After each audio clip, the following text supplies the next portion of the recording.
দাঁত যদি তোর ভাঙে না কি ঘর থেকে বের করে দেবো। মাংসের হাড্ডিকে থেকে যদি তোর দাঁত ভাঙে। আরাম করে বসেছে, শুয়েই পড়েছে।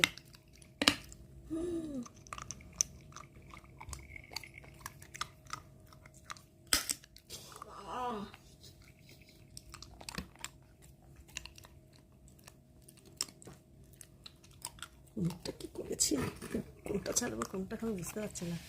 মাথা সোজা দাঁড়িয়ে গেছে।